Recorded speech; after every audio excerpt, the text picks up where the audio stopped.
तो कल हमने देखा था कि फंक्शन क्या होता है, पहले फंक्शन की डेफिनेशन देखी थी, फिर स्लोप देखा था कि व्हाट इज अ स्लोप। तो स्लोप में हमने देखा it is nothing but tangent of the theta. Theta आपको दिख रहा है ना, जो थीटा जितनी ढलान जितना स्लोप होगा that will be represented by theta. और उस अगर थीटा का अगर हम टेंजेंट ले लेते हैं तो हमने कल देखा था कि that will be representing our slope, है ना, फॉर्मली जिसको हम एम से रिप्रेजेंट करते हैं जनरली। तो M equals to tangent of theta, और वो क्या होगा, हाइट अपॉन बेस, तो y2 minus Y one upon x2 minus x1। ये कल हमने देख लिया था बेटा। अब देखो इसके बाद हमने कुछ जनरल ग्राफ देखे थे। तो first one being linear function, है ना, लीनियर फंक्शन हो गया जिसमें लाइन सेगमेंट है y equals to mx plus c। तो ये हमारा एजेंडा था कि ये लाइक जो इक्वेशन होगी वो होगी y equals to mx plus c हमेशा। क्यों? क्योंकि x की पावर वन y की पावर वन, ये देख लिया था। Then we shifted to some special cases of this graph, जिसमें c इक्वल्स टू वन होगा तो क्या होगा, ये देखा था कि it will be passing through origin अगर c इक्वल टू वन हो जाए, और c equals to c equals to zero. Then c equals to zero और m इक्वल्स टू वन अगर हो जाए तो उस स्पेशल केस में क्या होगा, पासिंग थ्रू ओरिजिन भी रहेगा but it will make an angle of 45 degree with both the axis, positive X axis and positive Y axis. ठीक है। अब इसके बाद देखा था एक कांस्टेंट फंक्शन क्या होता है। Constant function is something that does not change its value with the given input, है ना, उसकी value always remains same. The value यानी कि the output of the constant function always remains the same irrespective of the input provided. तो कुछ भी input रहेगा but output of a constant function will be a constant value. In this particular case it is K. इसका एक example भी बताया था, F of X equals to two या कुछ ऐसा होगा।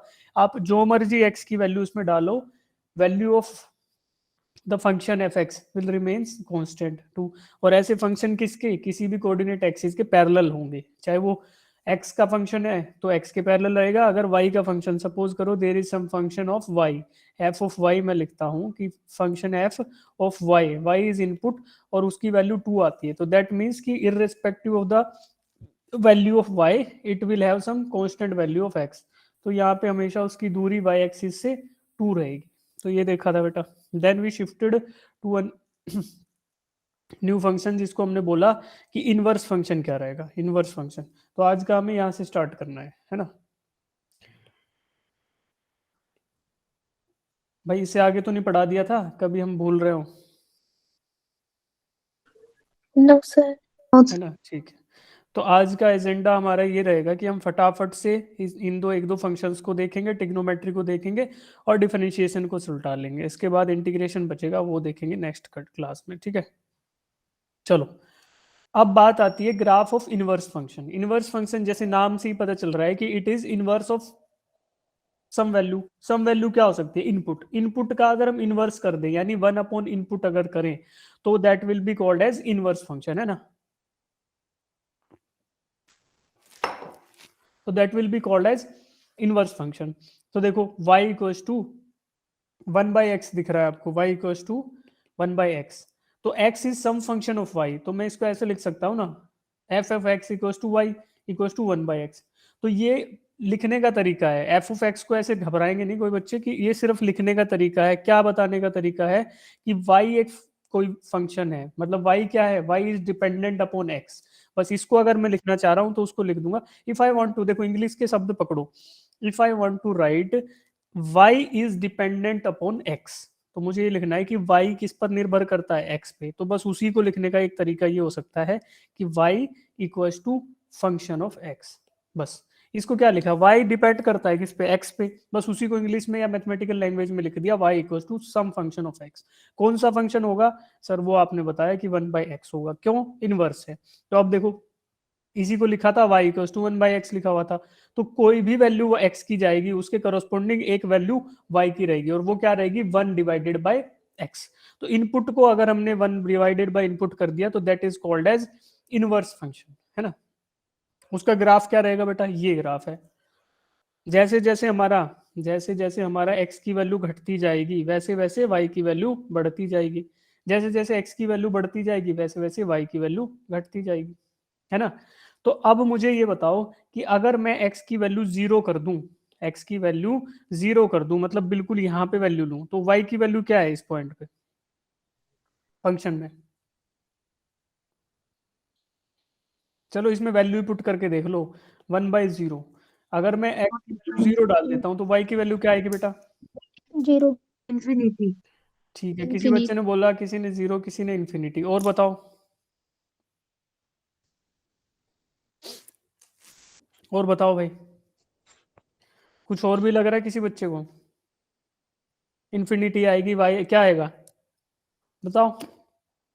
Infinity infinity sir. इंफिनिटी कुछ बच्चों को कुछ बच्चों को लग रहा है इन्फिनिटी, कुछ को लग रहा है 0। 0 इसके अलावा ये दोनों ही गलत आंसर है। और बताओ। Not defined. Not not defined. कितने बच्चों को नॉट डिफाइंड लग रहा है कि ये डिफाइंड नहीं होगा? अब ये ईमानदारी से हाथ ऊपर करेंगे, ऐसे नहीं इन्फिनिटी बोल दिया तो वो इन्फिनिटी कंसीडर करेंगे अभी के लिए।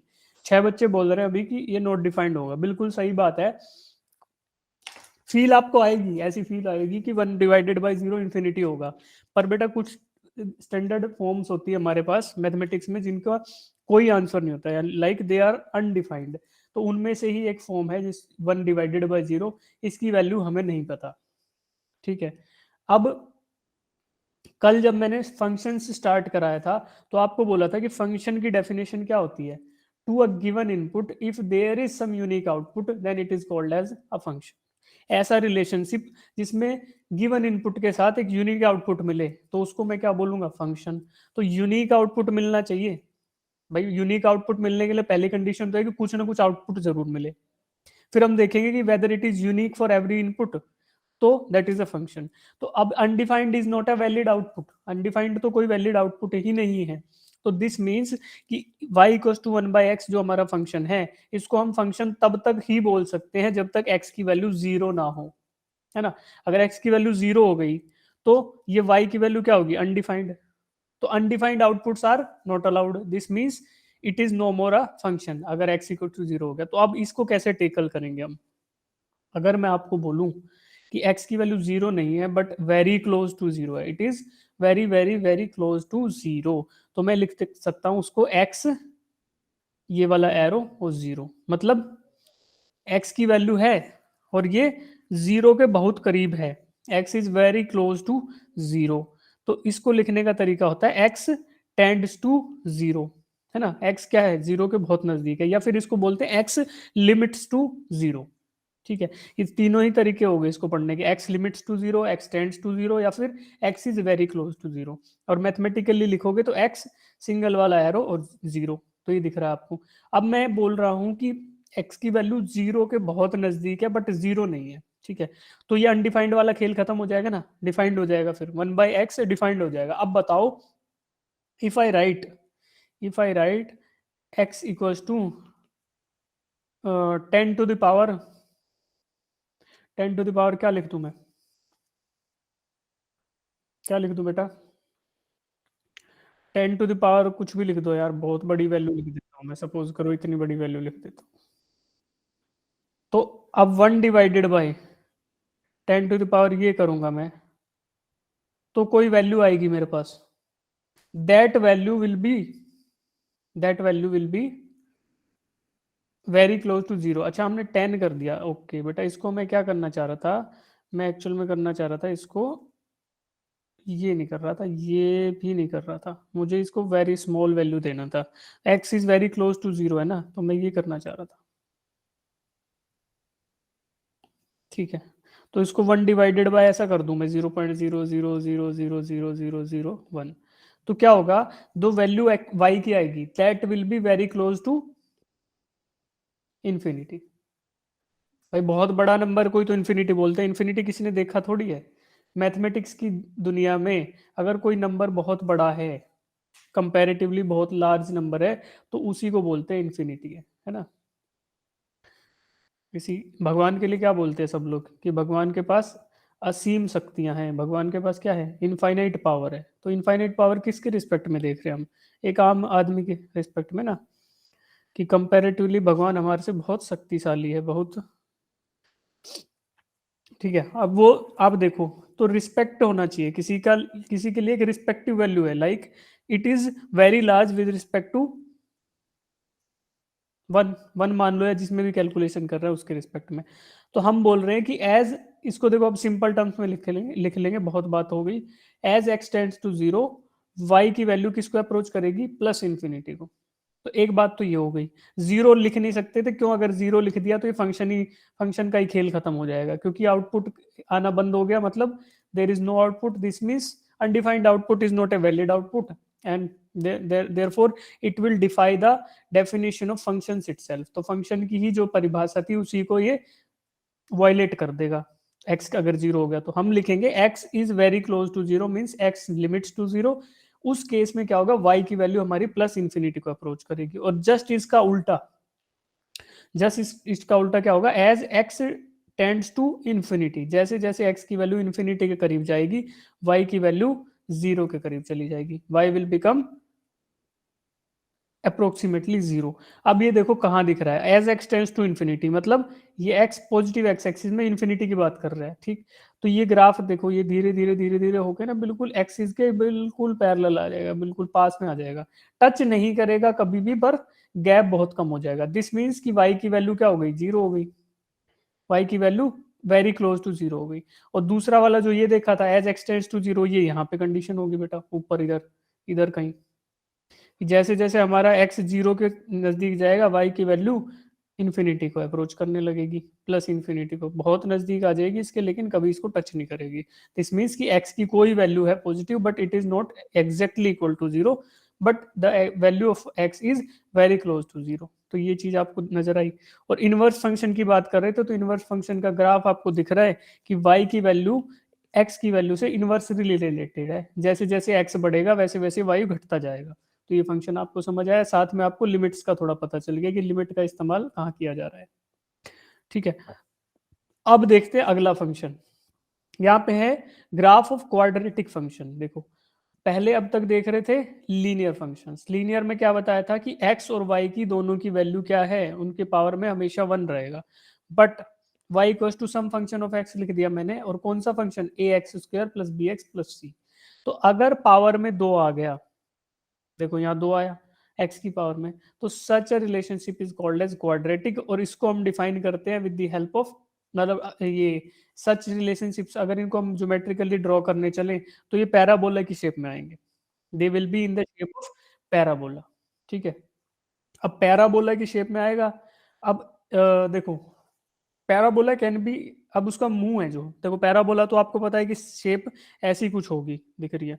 अब इसमें वेरिएशंस क्या क्या हो सकते हैं, either it can be opening up, ऊपर साइड उसका मुंह खुला हो सकता है, या डाउनवर्ड डायरेक्शन में। इस पैराबोला का ओरिएंटेशन भी अलग हो सकता है, like it is along some random axis, this ऐसे भी हो सकता है किसी एक्सिस में, इधर खुला हुआ है इसका मुंह। अब ये कुछ इसका मुंह चौड़ा भी हो सकता है, जैसे ये है जो गिवन है ना, या फिर इसका मुंह चपटा भी हो सकता है, कैसा, थोड़ा ऐसे। तो पैराबोला में बेटा वेरिएशंस हो सकते हैं बहुत सारे, उन वेरिएशंस को देखने के लिए या उनको सीखने के लिए हम तभी देखेंगे जब हम इसको स्टडी करेंगे। और एक इसके लिए ना मैंने आपको, मैं दिखा देता हूँ, मैंने आपके लिए उधर जो वेबसाइट कल बताई थी उस पर मैंने डाल भी दिया है उसको, है ना।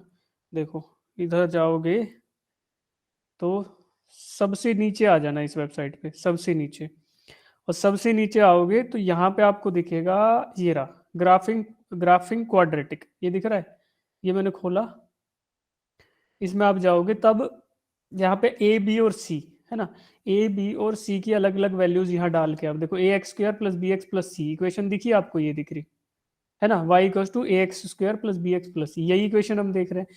यहाँ पे आप x और y और इसकी वैल्यू a b c की वैल्यू अलग अलग वेरी करके देख सकते हो, लाइक मैं a बढ़ाऊंगा तो देखो मुंह मुंह पतला हो गया, a उसका जैसे वैल्यू आएगी जीरो तो स्ट्रेट लाइन हो गया, ऐसे इसकी a के साथ वेरिएशन क्या आ रहा है, ठीक, b के साथ क्या वेरिएशन आ रहा है, देखो उसका ओरिजिन चेंज होता जा रहा है, ठीक, और c के साथ क्या वेरिएशन आ रहा है, ये देखो ये हो रहा है, ठीक है बेटा। तो ये वेरिएशंस आपको यहाँ से पता चल जाएंगे, और ये इसके साथ थोड़ा खेल करके देख सकते हो, अगर आपको थोड़ा एक्स्ट्रा वो चाहिए कि ग्राफिंग कैसे हो रही है, ठीक है। तो आप इस वेबसाइट पे जाना जो कल शेयर करी थी, यहाँ पे मैं आपके लिए चीजें डालता रहूंगा, राइट। तो अभी तो ये स्टार्ट ही किया है, एक दो दिन ही हुए हैं इसको करते हुए, तो अदरवाइज आपको रिलेटेड चैप्टर्स के अंदर मिलने लगेगी ये सारी चीज, जैसे अभी यूनिट एंड मेजरमेंट था ना, तो उसके लिए मैंने डाला था, बट अभी वेक्टर मैथमेटिकल टूल पढ़ रहे हैं, तो यहीं पे कहीं मैं डाल दूंगा बाद में, जब आप उसको बाद में विजिट करोगे तो, बट अभी के लिए मैंने इनको नीचे रख दिया है। जैसे कल टिग्नोमेट्री, आज मैं टिग्नोमेट्री और पढ़ाऊंगा आपको, तो उस टाइम ये दिखा दूंगा साइन थीटा कोस थीटा का। तो अभी के लिए यहाँ से कंटिन्यू करते हैं, चलो। तो ये वाला देखना है तो आप वहां जाके अभी के लिए चेक करना है तो वहां देख लेना, अदरवाइज हम जब ये पढ़ेंगे तो आपको अच्छे से वहां करा दूंगा मैं। चलो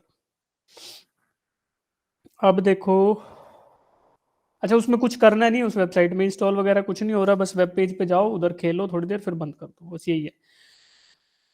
अब बात करते हैं ग्राफ ऑफ एक्सपोनेंशियल या लोगैरिथमिक फंक्शन।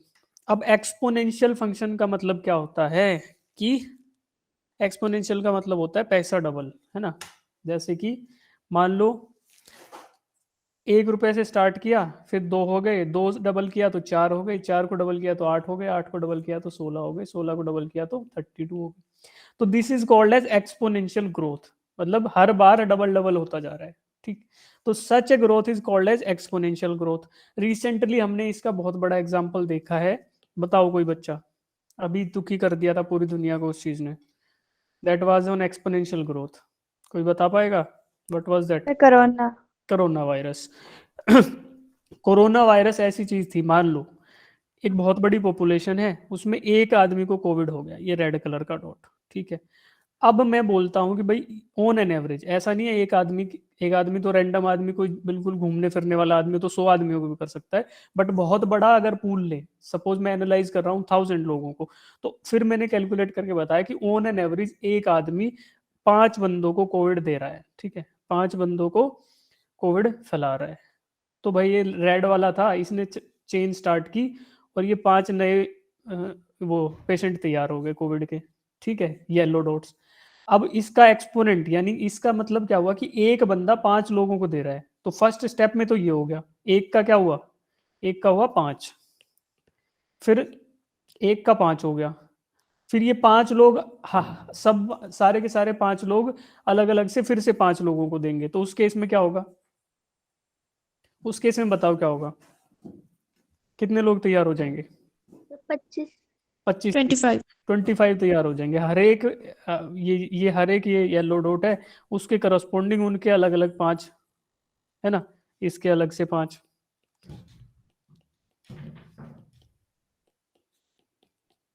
ठीक है। तो 25 हो गए। अब 25 के बाद 25 के बाद 125 हो जाएगा, 125 के बाद तो 25। है ना 625। ऐसे बढ़ता बढ़ता क्या जा रहा है, ये ग्रोथ आप देख रहे हो, ये डबल नहीं है, ये क्या है, ये डबल तो मैंने आपको बताया कि पैसा डबल वाला, कि 1 से हुआ 2, 2 से हुआ 4, 4 से हुआ 8, 8 से हुआ 16 और 32, ऐसे चलता जा रहा है। बट ये क्या है, यहाँ पे 5 गुना हो रहा है, हर हर स्टेप में 5 गुना होता जा रहा है।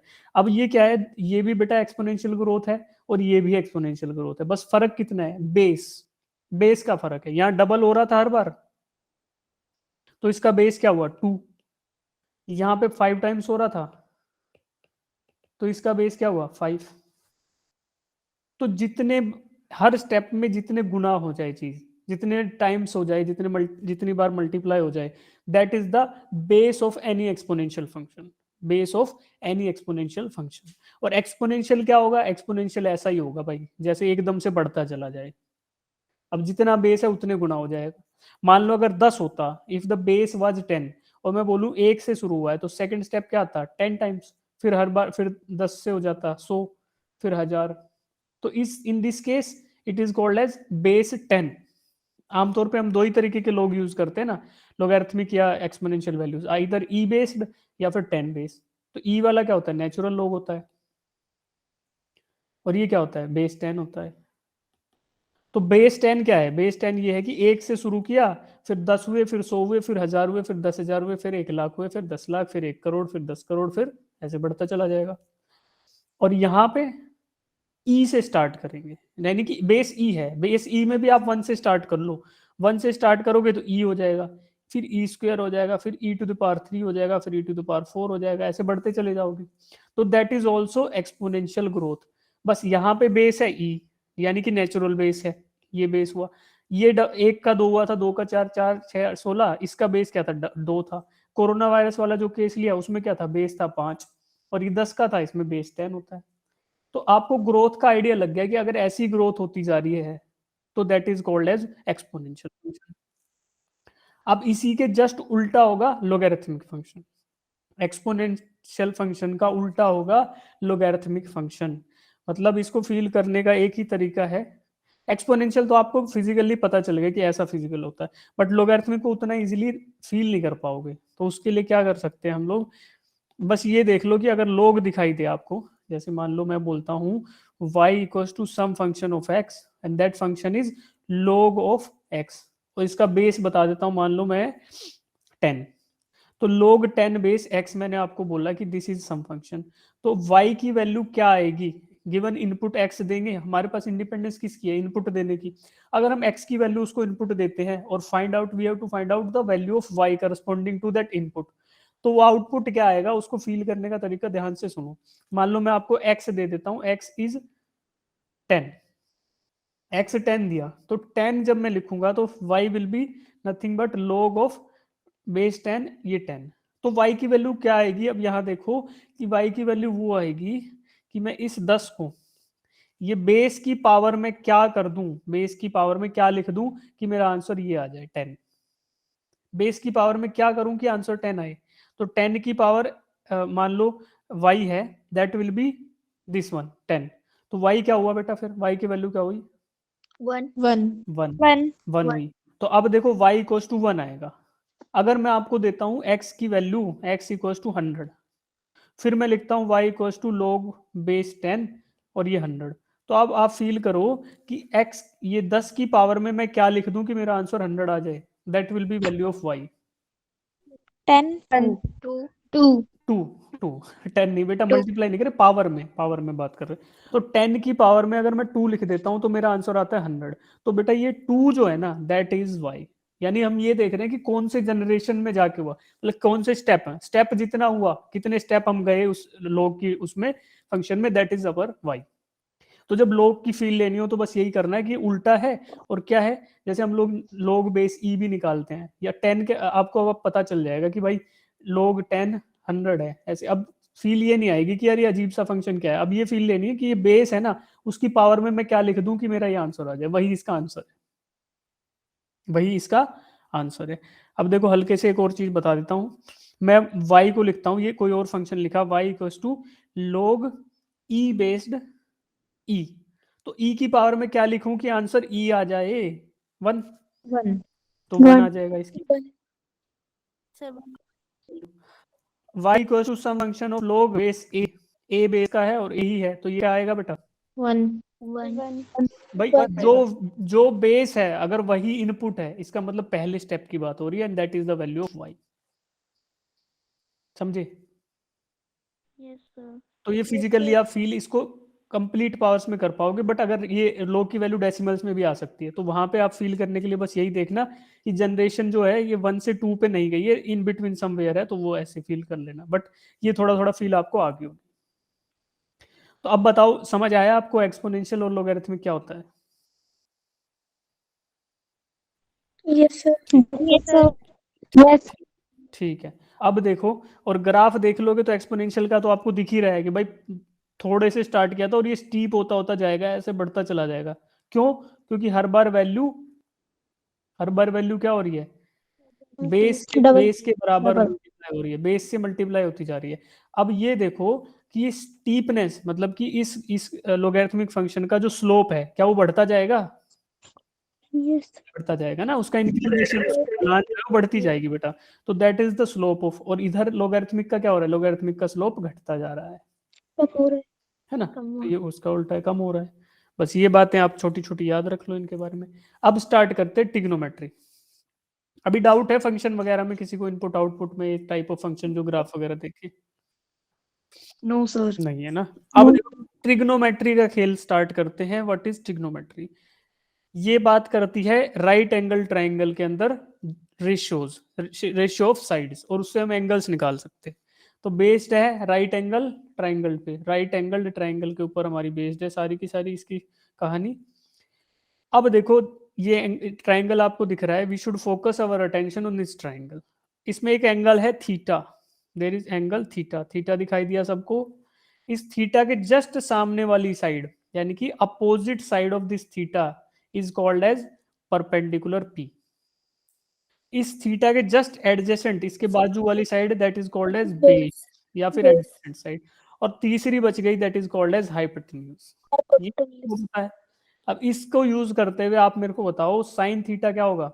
Sine theta will be opposite side. बेटा ये ध्यान रखना, देखो पी बाय बी सबको याद है, पी बाय एच सबको याद है, बट जब मैं आपको दिखाऊंगा ना थीटा, तो आपको ये देखना है कि थीटा के जस्ट सामने वाली साइड देखना है, that will B sign component. ये हमेशा याद रखोगे, थीटा के जस्ट सामने वाला साइन थीटा आएगा, थीटा के जस्ट साइड वाला कोस थीटा आएगा। ये दिमाग में घुसा लेना, नहीं तो आप कंपोनेंट लेते टाइम आपका दिमाग है ना हमेशा कंफ्यूज रहेगा कि ये थीटा साइन थीटा आएगा या कोस थीटा आएगा। तो बस ये याद रखो, थीटा को सपोर्ट करो और थीटा के सीधा देखो बिल्कुल सामने, तो that is called as sine theta. अब यहां से देखो sine theta is called as opposite side, यानी कि परपेंडिकुलर अपॉन हाइपोटेन्यूज। तो इसको पी बाय एच लिख देता हूं अभी, या opposite side by hypotenuse. Similarly cos theta is called as adjacent side, जो इसके बिल्कुल बाजू वाली साइड है, that is base divided by hypotenuse. Third thing is tangent theta. Tangent theta is called as perpendicular upon base, यानी कि opposite वाली side divide by बाजू वाली साइड, तो that is called as tangent theta. अब based upon these values of theta we have some standard ratios. हमें ratios पता है इन साइड्स की, क्या है, at given values of theta 0, 30, 45, 60, 90, इन एंगल्स पे हमें वैल्यूज पता है साइन थीटा, कोस थीटा और टेंजेंट थीटा की। तो जब बुक में दिया होता है एनसीईआरटी में, वो इतना दिया होता है, यहां से लेके और यहां तक का खेल। These are bare minimum ratios जो आपको रटनी पड़ेंगी ताकि आप ज्योमेट्रिकल फॉर्मूलाज को यूज कर पाओ इफेक्टिवली। तो जो रेड कलर में है वो तो बेयर मिनिमम है, इससे कम हुआ तो नहीं हो पाएगा इजीली आपसे। अब इसके अलावा रिकमेंडेड क्या है मेरे साइड से, ये येलो में जो है ये भी रट लो, इनमें एक दो वैल्यूज और हैं, बस वो याद रहेंगी तो हो जाएगा। जैसे मान लो साइन आपने 180 रट लिया, साइन 270, साइन 360 रट लिया। सिमिलरली -1 इसका cos of 180, cos of 270, cos of 360। अब हमें पता है sine tangent theta is sine theta by cos theta, तो उस हिसाब से देख लो भाई, 0 डिवाइडेड बाय -1 किया तो 0 आ गया, 0 को डिवाइड किया इससे तो 0। ये नीचे डिवीजन में 0 था तो अनडिफाइंड, अभी हमने देखा कि 0 से डिवीजन नॉट अलाउड होता है। Similarly 0 divided by 0। तो बस ये 2-3 वैल्यू अगर और याद कर लोगे तो थोड़ी जिंदगी आसान हो जाएगी वाइल सॉल्विंग अवर न्यूमेरिकल्स। तो ये आप याद कर लेंगे सब बच्चे, Yes, sir. Yes, कर sir. लेंगे ना? ठीक है, तो ये आपसे एक्सपेक्टेड है कि आप ये टेबल का इस्तेमाल करके आप ये वैल्यूज रट लो, रट रखिए तो बहुत अच्छा। अब इसके अलावा there are some 3 more formulas जिनको आपको याद रखना होगा, that is sine theta, sine square theta plus cos square theta equals to 1, sine square x plus cos square x equals to 1, ये सबको याद होगा। इसके बाद दो और Yes, रहेंगे, sir. इनको भी रट के ही काम चलेगा बेटा, इनके डेरिवेशन सबके हैं, ऐसा नहीं है कि डेरिवेशंस नहीं है, सबके डेरिवेशन है, बट अगर हम हर चीज का डेरिवेशन करने चल पड़े तो एग्जाम में समय कम पड़ जाएगा। तो दैट इज बेटर कि हम इनको याद ही कर लें, है ना। Sine square theta plus cos square theta equals to 1, 1 plus tan square theta equals to secant square theta, and 1 plus cot square theta equals to cosecant square theta. बस ये 3 चीजें और याद करो। इसके अलावा साइन कन्वेंशन देखेंगे अब कि साइन कन्वेंशंस क्या यूज होती हैं, ट्रिग्नोमेट्री में साइंस कैसे डिसाइड होते हैं, तो वो देखेंगे। और एक दो फॉर्मूला और है ट्रिग्नोमेट्री के, बस इतना आप रट लोगे तो ट्रिग्नोमेट्री की जिंदगी आपकी आसान हो जाएगी। ठीक, अब देखो ये आपने देखा। अब मैंने आपको कुछ वैल्यूज बताई थी, सम वैल्यूज वर देयर, कि उनमें देखो एक ट्राइंगल है, भाई हम बात कर रहे थे राइट एंगल ट्राइंगल की, तो जो जो टेबल आपको दिखाई गई ऊपर है ना, जिसमें वैल्यूज निकाल रहे 30, 60, 90, इन सब पे निकाल रहे हैं, तो उन वैल्यूज का ओरिजिन कहाँ से आता है। उसमें एक स्पेशल ट्राइंगल होगा ऐसा जिसमें रेशियो होंगी, रेशियोज। बात देखो हमेशा रेशियोज की हो रही है, ट्रू लेंथ की बात नहीं होती। ट्रिग्नोमेट्री में हमेशा हम परपेंडिकुलर अपॉन बेस लेते हैं, यानी कि परपेंडिकुलर और बेस, या फिर परपेंडिकुलर और hypotenuse, we are dividing the sides, तो we are concern only about the ratios, है ना, एक्चुअल डायमेंशंस के बारे में हम कंसर्न नहीं है। जो रेशियोज हमारी आगे, अब ट्राइंगल बड़ा हो छोटा हो तो वो रेशियो उसमें रहेगी। मान लो कि एक ट्राइंगल ऐसा हो सकता है जिसकी साइड इसकी छोटा वाला भी हो सकता है ना, इसी रेशियो में होंगी 1 to 30। अब ये एंगल 30 डिग्री रहेगा और ये वाला 60 रहेगा, तो ऐसा एक छोटा साइज का ट्राइंगल भी पॉसिबल है। इसका मतलब ये हुआ कि मेरी जो हाइपोटेन्यूज है ये परपेंडिकुलर है, ये बेस है। इसका मतलब ये है कि मेरा hypotenuse is 2 times of perpendicular. तो ये बात हुई ना, दिस इसका मतलब ये भी हुआ कि sine of 30 degree equals to 1/2 p/h, है ना, तो ये भी पॉसिबल है। अब ये देखो कि 30 डिग्री और 60 डिग्री, 30 डिग्री और 60 डिग्री का अगर ऐसा एग्जिस्ट कर रहा है ट्राइंगल, जिसमें एक एंगल तो 90 है, तो फॉर श्योर होगा क्योंकि राइट एंगल ट्राइंगल। एक एंगल 30 है और एक 60 है, तो उनकी साइड्स हैं वो किस रेशियो में होंगी, 1, 2 और √3, इस रेशियो में हमारी एग्जिस्ट करेंगी। सबसे बड़ी लेंथ तो हाइपोटेन्यूज की होने वाली है, तो वो 2 है। स्टार्ट करोगे 1 से और √3 से। अगर ट्राइंगल रट लो, ट्राइंगल रटा जाए तो, नहीं तो वैल्यूज रट लो, ठीक है। तो वैल्यूज रटना इज मोर सेफर।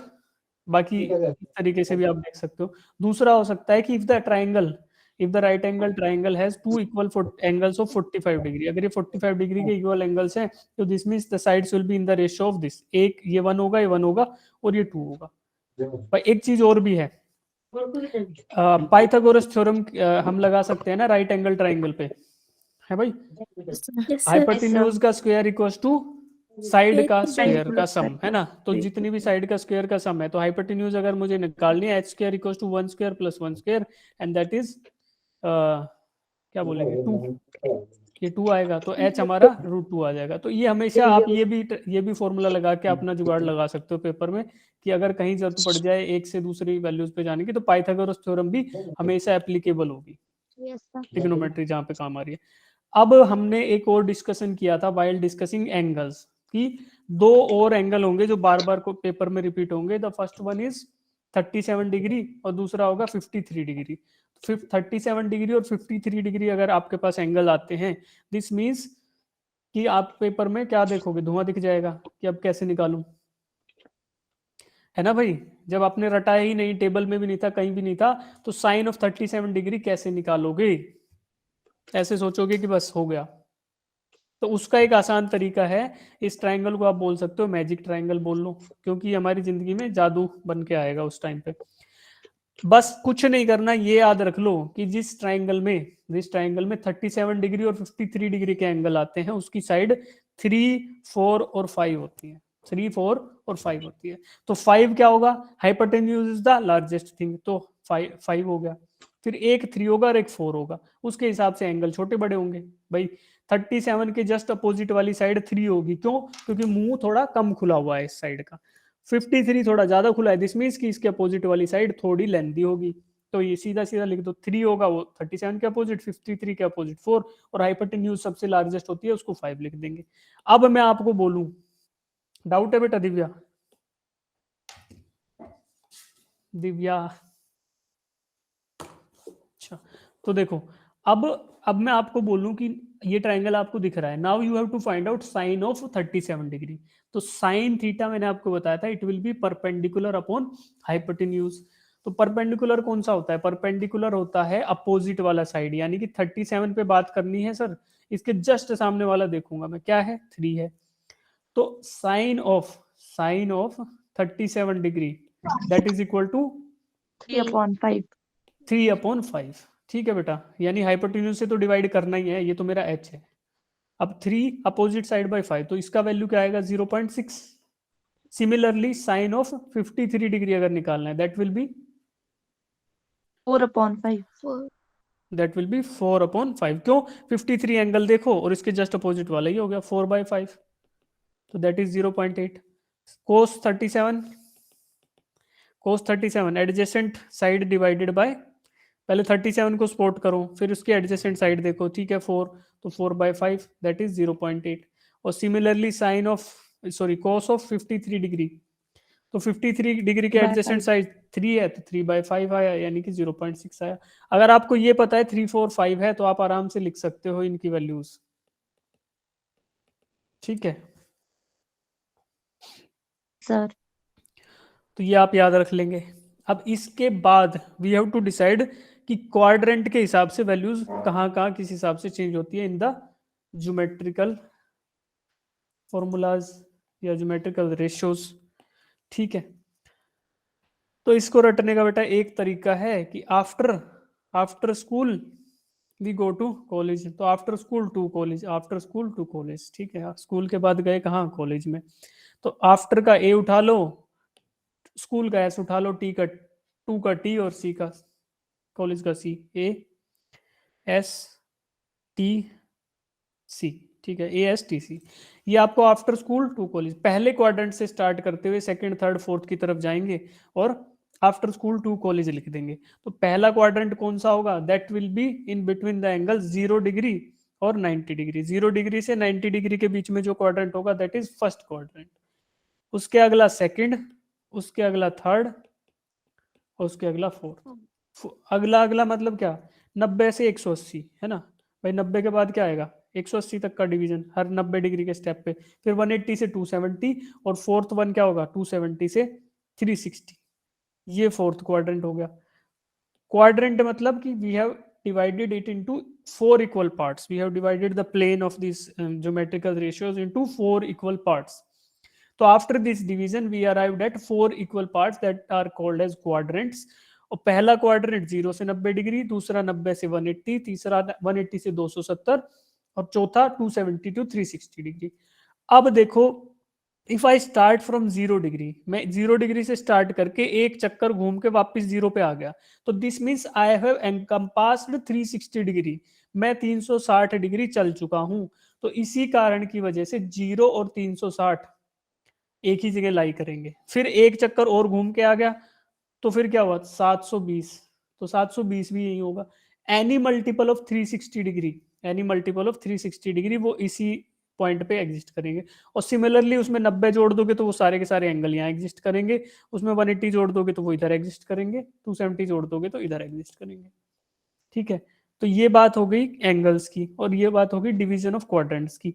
अब जो हमने रेशियो उठाया है, जो रेशियो उठाया है क्या, जो हमने ये शॉर्टकट उठाया है एएसटीसी वाला, आफ्टर स्कूल टू कॉलेज, इससे मुझे क्या पता चलेगा कि साइन साइन कन्वेंशन किसका? साइन थीटा, कोस थीटा और टेंजेंट थीटा का। The first one is sine theta. Sign theta, cos theta और टेन थीटा। ए मतलब all positive, every ratio whether it is sin theta, cos theta और tan theta, all the three ratios are positive in first quadrant। पहले quadrant में सारे के सारे positive रहेंगे। तो साइन थीटा पॉजिटिव है, कोस थीटा भी पॉजिटिव है और टेंजेंट थीटा भी पॉजिटिव है। तो इनके अपोजिट यानी 1 बाय साइन, 1 बाय कोस और 1 बाय टेन, ये तीनों भी पॉजिटिव होंगे फर्स्ट क्वाड्रेंट में। ठीक, अब बात करते हैं सेकंड क्वाड्रेंट की। सेकंड क्वाड्रेंट में एस है, साइन पॉजिटिव है, तो sine theta and cosine cosecant theta ये दोनों पॉजिटिव रहेंगे इधर। सिमिलरली टी के हिसाब से मतलब टेंजेंट, तो tangent positive in the third quadrant. और सी आता है कॉलेज का सी, तो cosecant theta is positive in the fourth quadrant. तो ये आप याद रख लोगे इस तरीके से। और इनका पॉजिटिव नेगेटिव का क्या हिसाब आएगा वो अगली स्लाइड पर दिखाता हूँ, जिसको आप आराम से पढ़ना, एक बार समझ लो फिर आराम से देख लेना। एएसटीसी सबको समझ आ गया होगा, इतना तो है यहाँ से। अब इसके बाद देखते हैं, इसके बाद देखते हैं कुछ बच्चे लेट आते हैं और पतली गली से निकल जाते हैं, फिर क्या ही समझ आएगा तुम्हें यार। अब देखो, then we will be starting with this ratio, है ना। पहले हमें पता पड़ गया कि थीटा की बात होगी। अब मेरे को बस एक बात बता दो कि 90 डिग्री का जो एंगल है वो कौन से क्वाड्रेंट में लाई कर रहा है? जो ये 90 डिग्री का एंगल है, in which quadrant it is lying, ये बताओ। 90 डिग्री कौन से क्वाड्रेंट में है बेटा?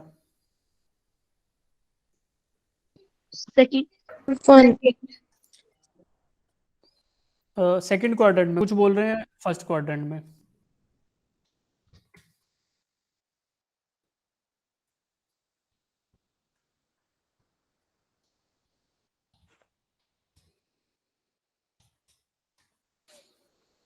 कुछ बच्चों ने बोला फर्स्ट में और कुछ बोल रहे हैं सेकंड में, तो अभी एम्बिग्विटी है हमारे बीच में, असहमति है। ठीक है, अब मैं बोलता हूं कि एक ऐसा एंगल जो 90 डिग्री से थोड़ा सा छोटा है, ऐसा एंगल जो 90 डिग्री से थोड़ा सा छोटा है, in which quadrant it will be lying? First. अब बात हो गई क्लियर कि अगर मैं लिखता हूं 90 माइनस सम एंगल ए, तो that will be in the first quadrant. और दूसरा लिखता हूं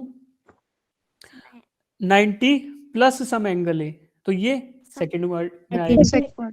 इसी हिसाब से मैं 180 के हिसाब से लिखूं तो 180 minus some angle A it will be in the second quadrant and 180 plus some angle A it will be in the third quadrant. ऐसे ही 270 के हिसाब से भी लिख सकता हूं, ऐसे ही 360 के हिसाब से भी लिख सकता हूं। ठीक है, 0 के हिसाब से भी लिख सकता हूं। तो ये आपको दिख गया, ये सारे एंगल हमारे पास हैं। तो अब आपको ये पता पड़ गया कि अगर हम किसी एक्सिस के करस्पॉन्डिंग बात कर रहे हैं और थोड़ा सा एंगल कम ज्यादा ले रहे हैं, this means we are in which quadrant, ये आपको आइडिया लग जाएगा। अब इसी को यूज करते हुए देखो अगले स्क्रीन पे आते हैं। फर्स्ट क्वाड्रेंट में कौन सा एंगल होगा, 360 प्लस सम एंगल है या फिर 90 माइनस सम एंगल है, ये सारे के सारे एंगल हमारे फर्स्ट क्वाड्रेंट में एग्जिस्ट करेंगे। अब फर्स्ट क्वाड्रेंट कहाँ से है, 0 डिग्री से 90 डिग्री तक। यहाँ पे मुझे रेशियोज निकालने हैं। देखो यहाँ पे रेशियोज निकालने का तरीका क्या है, all the functions are positive. क्यों, ए एस टी सी याद करो, ए एस टी सी है ना, आफ्टर स्कूल टू कॉलेज। तो जो ए था, ए का मतलब क्या था, in the first quadrant all the functions are positive. तो साइन थीटा, कोस थीटा और टेन थीटा ये सारे के सारे पॉजिटिव होंगे। अगर मुझे बोल दे 360 प्लस थीटा, इसका मतलब यही हुआ ना कि 0 प्लस सम एंगल थीटा। भाई घूम के एक चक्का आए थे तो 360 हो गया था। तो मैंने आपको बताया 0 डिग्री और 360 डिग्री दोनों के दोनों एक ही जगह एग्जिस्ट कर रहे हैं, दोनों के दोनों यहीं पे है। तो अब 360 प्लस सम एंगल थीटा का मतलब हुआ we are in the first quadrant, है ना। तो उसके टाइम पे क्या होगा, साइन होगा थीटा के बराबर, साइन थीटा, और पॉजिटिव होगा। ठीक है, फिर similarly cos 360 plus theta that will B cos theta, tangent के लिए भी टेन थीटा पॉजिटिव वैल्यू। अब कॉम्प्लीमेंट्री एंगल होते हैं 90 के साथ। बेटा ये आपको मैंने शेयर किया, उसमें सिमुलेशन में दिखा दूंगा मैं आपको, एक बार खेल लेना वहां पे जाके। Sine of 90 degree minus theta, अगर 90 डिग्री के साथ हम लोग डील कर रहे हैं तो हमें एक चीज याद रखनी पड़ेगी कि कोस थीटा का साइन थीटा हो जाएगा और साइन थीटा का कोस थीटा हो जाएगा, ये चेंज हो जाते हैं एंगल्स। तो 90 माइनस थीटा, 90 माइनस थीटा मतलब 90 से थोड़ा सा छोटा एंगल, यानी we are in the first quadrant. तो साइन फर्स्ट क्वाड्रेंट में क्या होता है, पॉजिटिव, इसलिए यहाँ पे प्लस है। और चेंज क्यों हो गया, क्योंकि we are dealing with the 90 angle, तो cos theta plus of cos theta. Similarly cos of 90 minus theta, 90 minus theta represents we are in the first quadrant, और फर्स्ट क्वाड्रेंट में cos क्या होता है, पॉजिटिव। तो ये पॉजिटिव होता है, इसीलिए यहाँ पे साइन है पॉजिटिव, और 90 से डील कर रहे थे इसलिए ये sine theta as it is आ गया। तो positive of plus sine theta ना, पॉजिटिव ऑफ साइन थीटा यानी plus sine theta. Similarly we will shift to second quadrant. Second quadrant में कौन कौन से एंगल है, 90 प्लस सम एंगल ए या फिर 180 minus some angle A. In that case देखो सेकंड क्वाड्रेंट में ए एस टी सी था, आफ्टर स्कूल टू कॉलेज का एस था, S means only sine theta is positive. तो sine of 180 minus theta, 180 minus theta मतलब we are in the second quadrant. तो second quadrant में sine क्या होता है, पॉजिटिव होता है, that's why it is plus of sine theta. Sign theta as it is इसलिए लिख दिया क्योंकि हम 90 डिग्री के साथ डील नहीं कर रहे, we are dealing with some other angle, तो वो 90 से अलग है।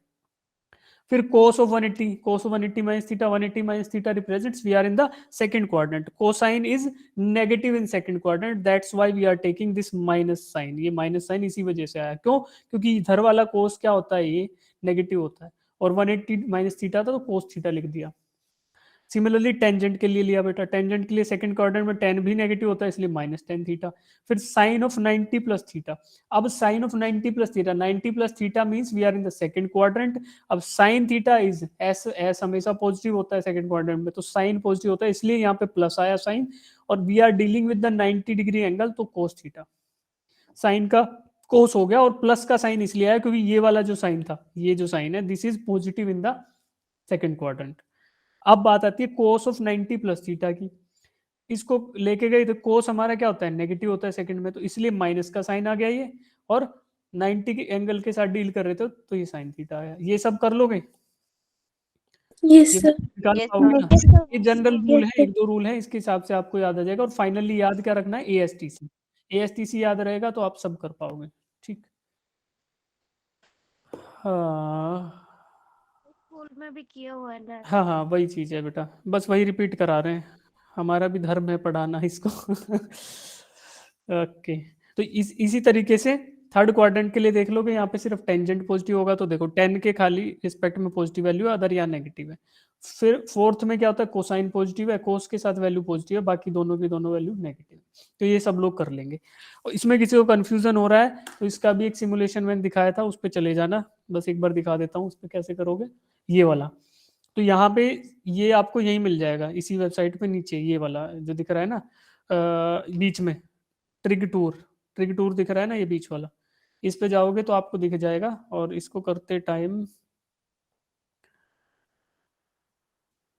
ये है। तो यहाँ पे आप इसको घुमाओगे जैसे जैसे जैसे तो आपको रेशियो पता पड़ जाएंगे और नीचे ग्राफ भी वेरी कर रहा है, तो आपको साइन का भी आइडिया लग जाएगा कि जैसे लाइक हम कोस थीटा को देख रहे हैं, तो कोस थीटा की वैल्यू कैसे पॉजिटिव या नेगेटिव हो रही है। बेटा देखो कोस का फंक्शन जैसे जैसे मैं थीटा को बढ़ाता जा रहा हूँ तो वो बढ़ता जा रहा है पॉजिटिव डायरेक्शन में, क्योंकि मैं एंटी क्लॉकवाइज एंगल्स को पॉजिटिव लेता हूँ। दूसरा चक्कर आया, फिर तीसरा एंगल जा रहा हूँ तो देखो तीसरा एंगल स्पाइरल भी बन रहा है बीच में, मैंने कितने बार घुमाया उस हिसाब से। तो यहाँ से आपको आइडिया लग जाएगा कि 720 पे क्या हो रहा है उसके मल्टीपल्स में। तो ऐसे ऐसे घुमाते जाओगे तो कोस अपने एंगल पे जाता है, अनवाइंड करोगे क्लॉकवाइज डायरेक्शन में तो यहाँ से आपको पता पड़ेगा कि नेगेटिव में जा रहे हैं अब हम एक्सिस पे। उसी का कोस की जगह साइन देखोगे तो साइन थीटा आपको पता पड़ जाएगा कि साइन थीटा कोस के जस्ट अपोजिट होता है, तो ये 0 पे 0 होता है और कोस कोस 0 पे 1 होता है। तो ये देखते जाओगे, यहाँ से आप थोड़ा सा आइडिया लगा सकते हो। जिन बच्चों को ग्राफ समझ नहीं आते वो यहाँ पे आके थोड़ी देर खेलेंगे तो बहुत चीजें समझ आ जाएंगी। उसके अलावा आप लोग क्या टेंजेंट को देख लो भाई, टेंजेंट की वैल्यू इन्फिनिटी कब होती है, जैसे जैसे मैं 90 पे जाऊंगा तो ये वर्टिकल चला जाएगा, इन्फिनिटी पे देखो चला गया ऊपर, ये गया। ठीक है, तो ये होता है टेंजेंट का फंक्शन। रेडियंस में देखोगे तो 90 डिग्री की बजाय यहाँ पाई रेडियंस 2 पाई रेडियंस उधर आ जाएगा। लेबल्स में ऑन कर देता हूँ तो आपको थीटास भी दिख रहे, देखो पाई पे क्या आ रहा है, 2 पाई पे क्या आ रहा है, 3 पाई पे क्या आ रहा है, तो ये आपको दिखता चला जाएगा सब। डिग्रीज में कर रहे थे तो देखो ये 180 360 540 ऐसे जाएगा। तो ये सब चीजें आप देख सकते हो। स्पेशल एंगल्स देख रहे हो तो ये आपको ये रेशियोज का पता पड़ गया कि सर ये क्या है 30 डिग्री, ये 45 60 90 जो हम लोग रखते हैं। तो स्पेशल एंगल्स ऑन कर लोगे यहाँ से तो आपको वो स्पेशल पॉइंट्स पे पता चल जाएगा। रेशियो एक्स बाय वाई देखा और ये सब चीजें आपको यहाँ से आइडिया लग जाएंगी। तो यहाँ आके थोड़ी देर खेल सकते हो जिनको ट्रिग्नोमेट्री में इशू है। अब यहाँ पे हुआ, इसके बाद हम लोग आते हैं कुछ और फॉर्मूलाज बच गए ट्रिग्नोमेट्री के, कुछ और फॉर्मूला बच गए। उसमें देखो पहला फॉर्मूला है दिस, ये दो फॉर्मूले ये हैं, दो दो ये हैं और दो ये हैं, 6 फॉर्मूले और प्लस में 2-3 फॉर्मूले, ये आपको रटने ही पड़ेंगे। इसमें फॉर्मूले देख लो, sine of A plus B is equal to sine A cos B plus cos A sine B, sine of A minus B is equal to sine A cos B minus cos A sine B. तो कुछ बच्चों को ये समझ नहीं आता होगा कि ये दो फॉर्मूले कैसे रिलेट होंगे, ऊपर वाले में ऊपर वाला साइन लोगे, नीचे वाले में नीचे वाला लोगे। यहाँ पे तो प्लस माइनस सेम तरीके से थे। नीचे देखो 10 में उल्टे हैं, टेंजेंट थीटा में नीचे वाला एंगल उल्टा है। जब मैं यहाँ माइनस कंसीडर करूंगा तो नीचे जाऊंगा तो ये प्लस लेना पड़ेगा, जब यहाँ प्लस लूंगा तो ये वाला माइनस लेना पड़ेगा। बस ये ऐसे ध्यान रखो, पेयर्स हैं ये आपको रटने पड़ेंगे बेटा। हमें दो एंगल दिए हैं, ए थीटा, एक एंगल ए है एक एंगल बी है। अगर मुझे sine of A plus B निकालना है तो this will be really helpful while solving our problems. तो ये आपको फॉर्मूले रटने पड़ेंगे, इनका और कोई समाधान है नहीं। फिर ये डबल एंगल के लिए दिया sine of 2a 2 sine theta cos theta, cos 2a का दिया cos square theta minus sine square theta, बस इतना रट लो। बाकी sine square theta plus cos square theta equals to 1 से वो वैल्यूज डालोगे तो ये भी आ जाएगा और ये भी आ जाएगा। ठीक है, बस इतना रट लो कि कोस square theta minus sine square theta होता है कोस 2 थीटा और tan 2 थीटा होता है 2 tan theta minus 1 minus 2 tan theta upon 1 minus tan square theta. तो ये वैल्यूज आपको रटनी पड़ेंगी। अब कुछ बच्चों को दिक्कत आएगी इन फॉर्मूला रिमेंबर करने में, या आपको आ ही रही होगी, आप नहीं कर पा रहे होगे। सब बता देते हैं, स्कूल में बताया होगा, मैं भी बता रहा हूँ, बट क्वेश्चंस नहीं निकलते होंगे। कितने बच्चों के साथ ये समस्या है कि क्वेश्चंस आ गए तो नहीं हो पा रहे क्वेश्चंस, लाइक एडिशन करना है या ट्रिग्नोमेट्री का है, या फिर ये नहीं पता पड़ रहा सर फॉर्मूला कौन सा यूज करूं, मैं क्या करूं क्या नहीं करूं। सर फॉर्मूले का नहीं पता लगता कब कहाँ क्या यूज करना है। बिल्कुल।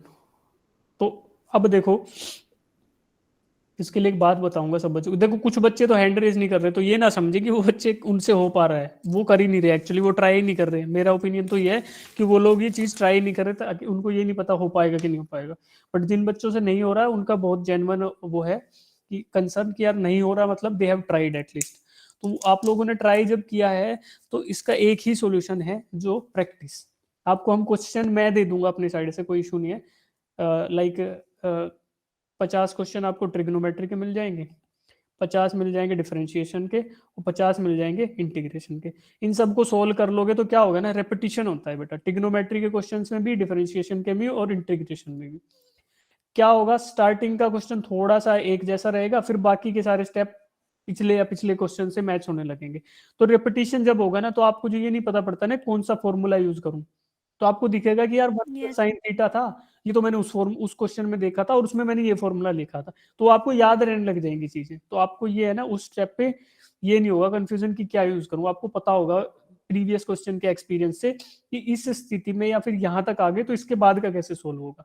तो दैट विल बी रिपीटेशन। जब 50-50 क्वेश्चंस दिल दिमाग से कर लोगे तो फिर आपको क्वेश्चंस निकलने लगेंगे। तो कॉन्फिडेंस बिल्डअप करने का ओनली वन तरीका, that is practice some standard questions. उनको करो आराम से तसल्ली से बैठ के, अभी समय भी है, तो फिर आपके क्वेश्चंस निकलने लगेंगे। इसका मोटिवेशन देने के लिए मैं बताता हूँ कि मेरे मैथमेटिक्स में इतने नंबर थे जब मैं 11th में था।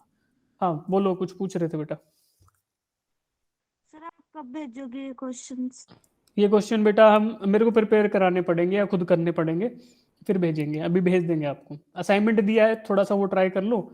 मे बी मैथमेटिक्स का ही टेस्ट चल रहा है ना स्कूल में। टेस्ट वेस्ट तो कोई नहीं, छोटी चीज है। 11th के टेस्ट में बता तो रहा हूँ, मेरे नंबर कितने थे देख लो ना।